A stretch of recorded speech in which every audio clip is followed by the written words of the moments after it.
Okay, so this is my first attempt at trying to record what's going on here with my video, since I was too far away for it to work on my phone. This is the first day we got the bees. I'm taking them down, getting ready to install them in the hive, and you see I removed 5 of the frames already. That's the frame I have in my hand right there. These are 10 frame hives, and the nuke that I'm smoking there right now comes with 5 frames in it. Whoa, look at all the bees. Yeah, that was pretty exciting. You can watch 100 YouTube videos and you just don't understand until you open that up and there's bees flying around how exciting this really is.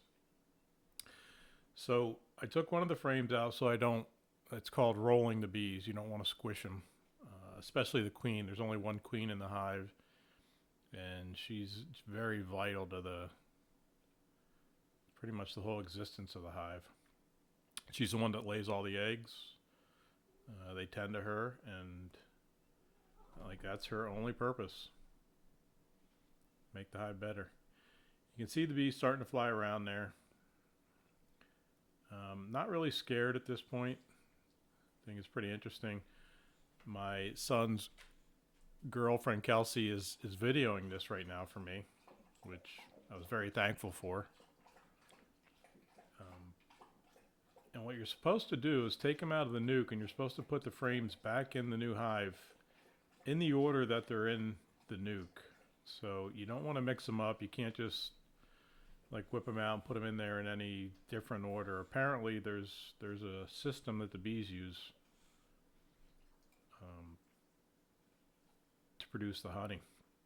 So what I'm looking for right there is the queen. I'm trying to locate the queen. Now I looked it up online, and I don't know how anybody figured this out, but they said that there's 10,416 bees in a nuke. I really don't know how you count that many. It's probably an estimate. Some of these frames are full of bees, some of them aren't. There's some cap cells on there which are baby bees waiting to be hatched. They're called brood.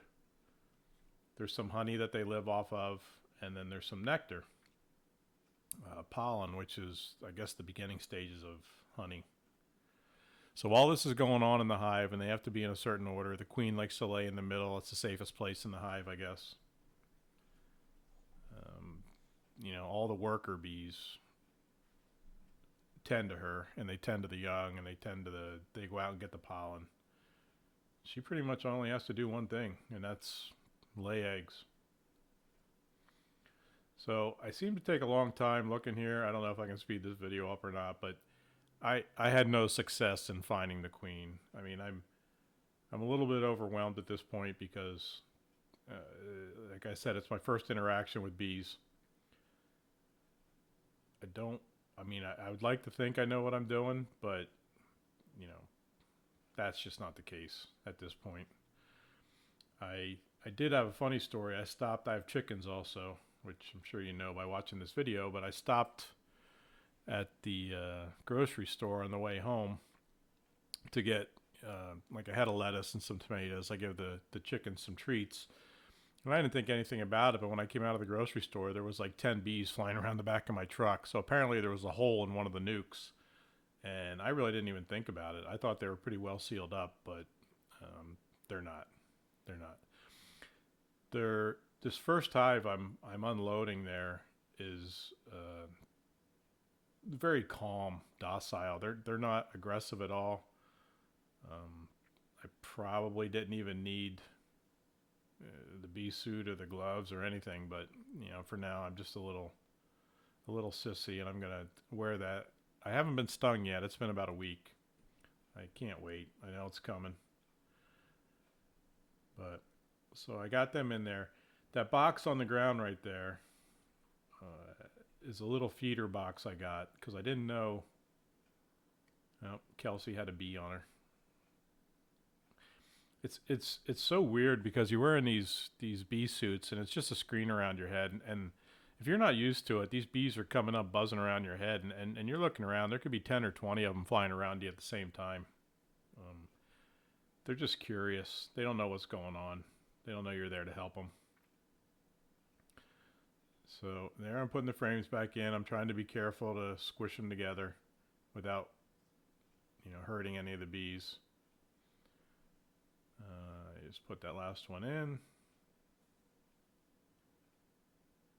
Boom.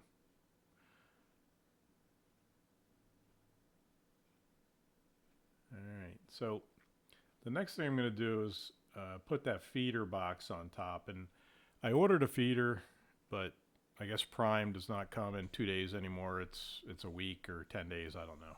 But that's just a 1x6 box I built. The feeder's like 2 or 3 inches. I had to have enough room that I could cover it up. So I'm setting that box on top there. And instead of making a sugar, water, syrup, which is what they eat, I am just putting pure white sugar in there for them to eat off of in case they can't forage enough food. Since it's a new surrounding, they don't really know where they are. They don't know where the flowers are. They don't know where water is. And you've already seen probably in some of my earlier videos, I ended up putting little takeout lids in there with some sugar water in there, but I left the sugar in there. Normally, I guess in the wintertime, you can spill sugar in there because it won't freeze.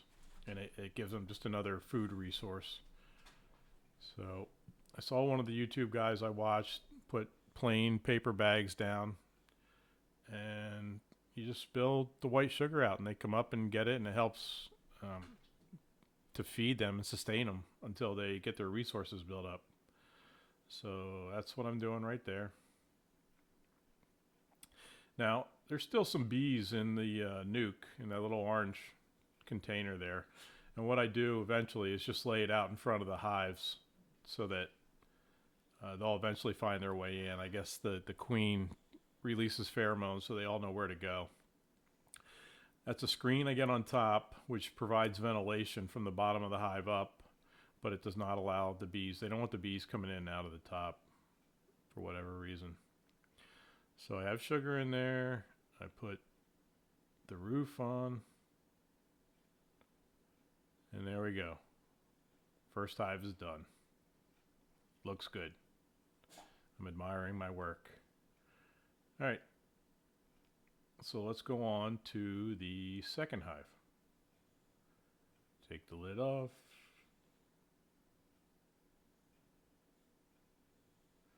I'm looking because the bees are probably flying around at this point, and I really don't know. Like I said, it's real. Now this hive here, much stronger, a little more aggressive, a lot more bees. So that's why I think the 10,416 number is just an estimate. I did not waste a lot of time looking for the queen on this one because I don't know if you can see, I don't know how much of the quality of the video will show, but the bees are starting to get a little irritated with us poking around. They start to fly around. I can feel them. I can hear them buzzing around my head.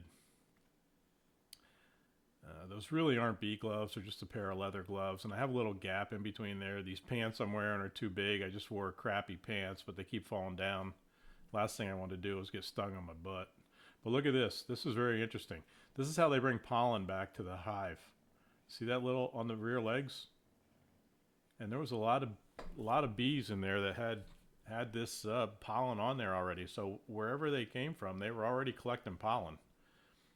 It's so cool to see them come back. They just fill up those back legs. They're either a bright orange color or a bright yellow. So I guess depending on the plant they get it from. But yeah, they come back with that on there. So I found that very interesting. So now, like I said, there was a lot more bees in this hive, and I don't think Kelsey got it, but there was probably, I don't know, between 200 and 500 bees in the bottom of this container. And I just took it and emptied it out on top of the hive. I just gave it a good shake, and they drop out. And then, then I put the feeder and the sugar on this one. And I left them out in front there. So there I'm putting the last frame in so I can close this one up. The bees really started to get, and there's the picture of it all closed up. I put ratchet straps around the top. That was just to keep the predators from getting in.